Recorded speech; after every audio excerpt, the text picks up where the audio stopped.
Hero கூட சேர்ந்து சில பிளேயர்ஸ் கண்ட்ரோல் ரூம் போறதுக்காக ட்ரை பண்ணியிருப்பாங்க. அப்போ சோல்ஜர்ஸ் அட்டாக் பண்ணும்போது மற்ற பிளேயர்ஸ் எல்லாரையும் சாகடிச்சிட்டு ஹீரோ மட்டும் உயிரோட விட்டுருப்பாங்க. நிறைய பிளேயர்ஸ் இறந்து போயிட்டதால இப்போ காசு அதிகமாயிருக்கு. இப்போ ஒவ்வொருத்தருக்கும் நிறைய காசு வருதுன்னு சந்தோஷப்படுறாங்க. ஹீரோனால தான் நிறைய பிளேயர்ஸ் இறந்து போயிட்டதா சொல்றாங்க. இப்போ அதனால ஹீரோவோ என்ன மட்டும் ஏன் உயிரோட வச்சிருக்கீங்க, என்னையும் சேர்த்து சாகடிச்சிருங்கன்னு சோல்ஜர்ஸ் கிட்ட சொல்றாங்க. ஹீரோனால தான் நிறைய பிளேயர்ஸ் இறந்து போயிட்டதா நினைச்சு ஃபீல் பண்றாரு. ஆனா இதுக்கெல்லாம் காரணம் தேவோன்னு சொல்றாங்க. இந்த கேமை நடத்துற ஹோஸ்ட் வில்லனோ இப்போ கேப்டனுக்கு கால் பண்ணி கப்பல்ல இருக்க போலீஸ் டீம் எல்லாம் இந்த ஐலாண்டுக்கு வர விடாம நான் 5 நாள் இருக்கு கேம் முடிய, ஐலாண்ட் கிட்ட வந்துட்டாங்கன்னா எல்லார் கதையும் முடிச்சிருன்னு சொல்றாரு. இவரோட சொந்த தம்பி அந்த போலீஸ் டீம்ல தான் இருக்காரு.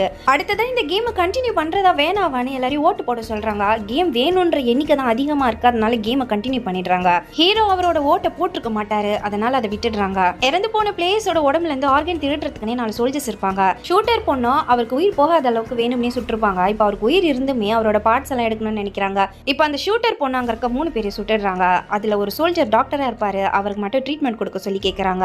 இப்ப டாக்டர் சோல்ஜரோ உயிரோட இருக்க அந்த பிளேயருக்கு ஆபரேஷன் பண்றாரு. சோல்ஜர்ஸ் அட்டாக் பண்ண பிளேயர்ஸ் எல்லாம் சாகடிச்சிருப்பாங்க. இப்ப எல்லாரையும் அங்க கட்டி தொங்க விட்டுருக்காங்க. இத பாக்குற மத்த பிளேயர்ஸ்க்கெல்லாம் ரொம்ப பயமா இருக்கு. சண்டை நடக்கும்போது புல்லட்ஸ் எடுத்துட்டு வரேன்னு சொன்ன தேவோவோ கொண்டு வராம போனதாலதான் இந்த பிளேயர்ஸ் எல்லாம் இறந்து போயிட்டதா இப்ப ஹீரோ வந்து கோவப்படுறாரு. இப்ப அடுத்ததா என்ன கேம்னு எக்ஸ்பிளைன் பண்றதுக்கு முன்னாடி இப்போ ஒரு கண்ணாடி பால்ல ஃபுல்லா red colour blue colour balls இருக்கு. ஒவ்வொருத்தருக்கும் ஒவ்வொரு பால் வருது. இப்படி ப்ளூ கலர் ஒரு டீமும் ரெட் கலர் ஒரு டீமும் பிரியறாங்க. இப்படி டீம் பிரியும் போது ஒரு லவ்வர் வேற வேற டீமுக்கும் அம்மா பையனும் வேற வேற டீமுக்கு போயிடுறாங்க. ஹீரோக்கு ரெட் கலர் பால் கிடைச்சிருக்கு. அந்த ஷூட்டர் பொண்ணு அந்த பிளேயருக்கு தேவையான ரத்தத்தை கொடுக்குறாங்க.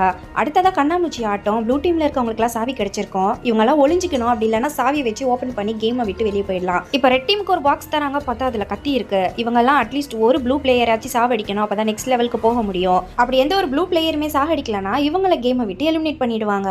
கப்பல்ல இருக்க போலீஸ் டீம்ல ஒரு அசிஸ்டன்ட்டோ எனக்கு கேப்டன் மேல சந்தேகமா இருக்கு, அதனால நான் உங்க கூட வரல, கேப்டனை பத்தி விசாரிக்க போறேன்னு போயிடுறாரு. டீம்ஸ் வேணும்னா எக்ஸ்சேஞ்ச் பண்ணிக்கலாம். இப்போ லவ்வர் பாயோ பொண்ணு பிரெக்னெண்டா இருக்கிறதால நீ யாரையும் கொலை பண்ண முடியாது, நம்ம மாத்திக்கலாம்னு சொல்றாரு.